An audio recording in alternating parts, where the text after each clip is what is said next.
Alhamdulillah hari ini hari Senin tanggal 24 Agustus 2020 kita dapat kembali bertemu meskipun dalam keadaan jarak jauh. Seperti biasa, sebelum belajar silahkan siapkan dulu LKS tema satunya, pensil, penghapus, penggaris kalau misalnya dibutuhkan. Lalu kita berdoa terlebih dahulu. Yuk kita berdoa dengan mengucapkan basmalah bersama-sama. Bismillahirrohmanirrohim.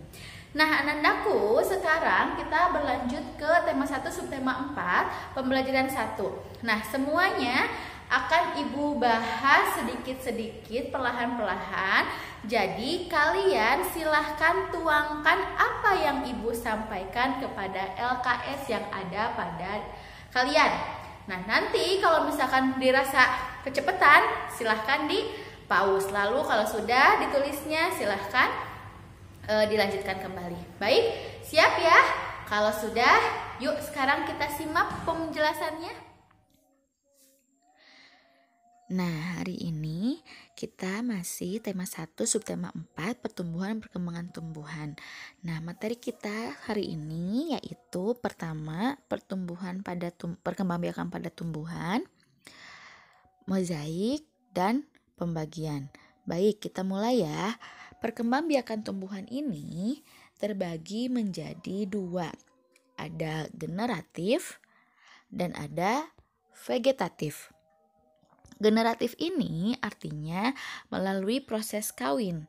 Jadi dialaminya oleh tumbuhan yang berbiji melalui proses penyerbukan. Penyerbukan itu apa? Penyerbukan jatuhnya sebuah serbuk sari, serbuk sari ini disebut jantannya ke kepala putik.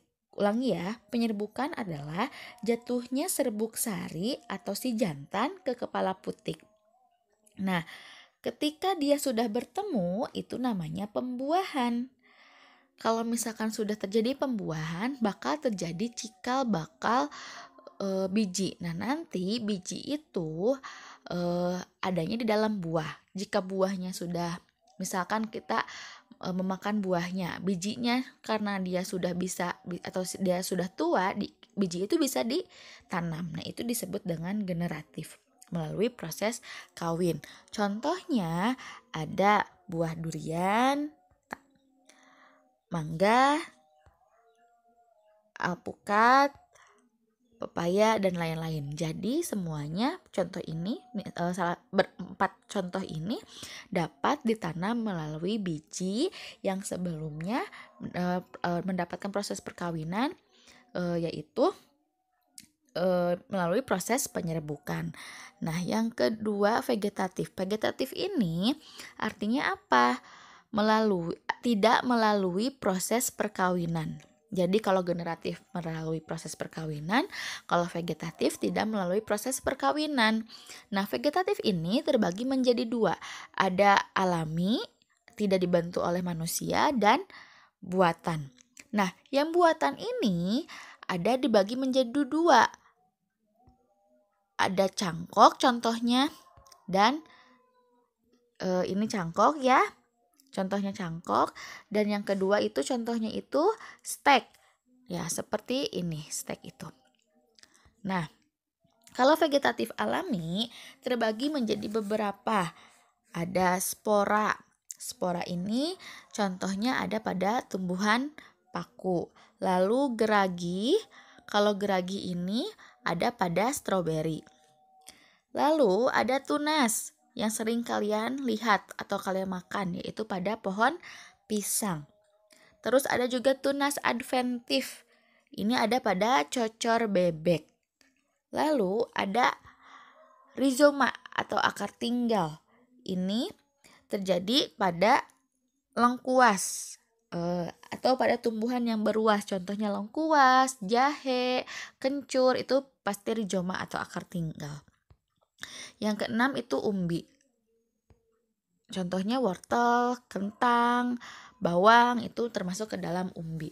Nah, nanti kita akan mendalaminya pada pembelajaran-pembelajaran selanjutnya. Nah, tadi kan sudah dijelaskan ya sama Ibu, perkembangbiakan tumbuhan itu dibagi menjadi dua. Apa saja artinya, apa saja contohnya. Silahkan kalian tuangkan di aktivitas 1 halaman 85.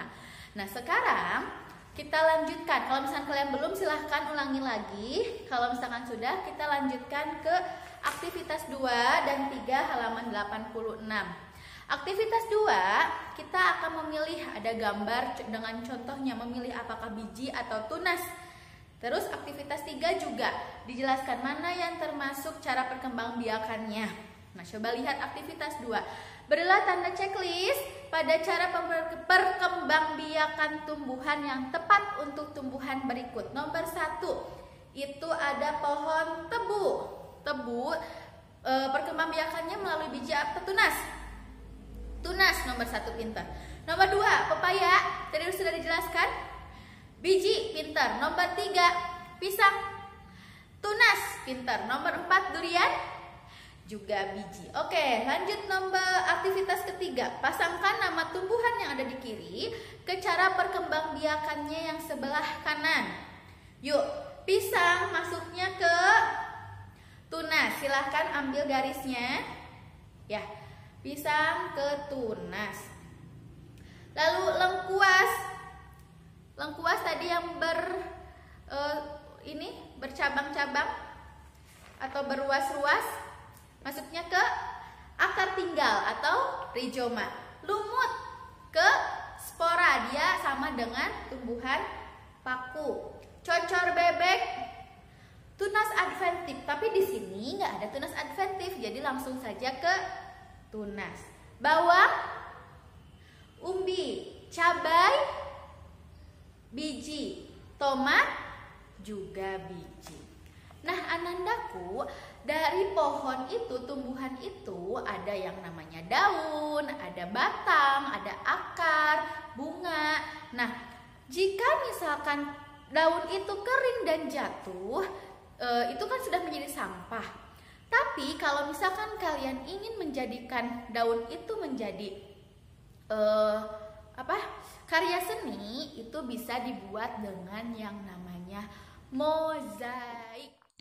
Nah, mozaik itu apa sih? Mozaik adalah menggabungkan material sejenis berupa kepingan untuk menghasilkan karya serupa.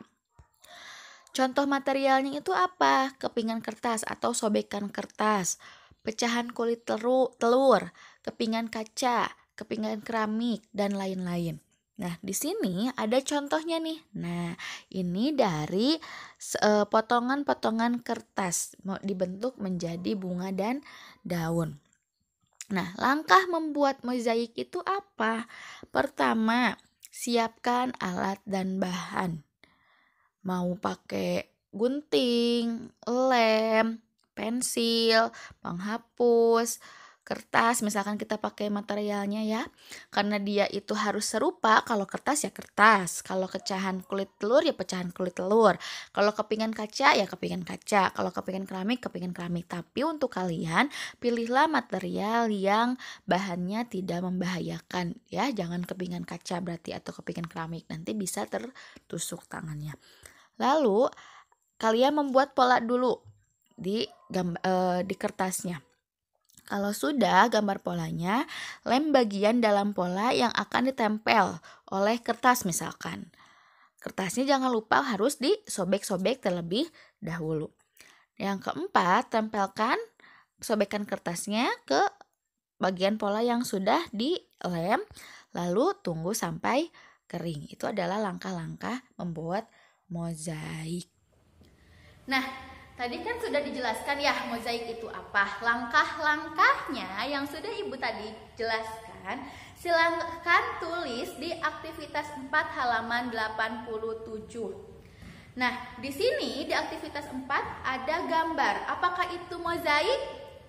Bukan, karena mozaik itu harus kita garis bawahi. Itu adalah kepingan. Jadi kalau misalkan biji-bijian itu daun satuan, itu masuknya ke kolase. Kalau kolase memang iya dari bahan alam, tapi dia tidak berbentuk kepingan. Jadi biji ya biji, jagung, beras gitu kan ya.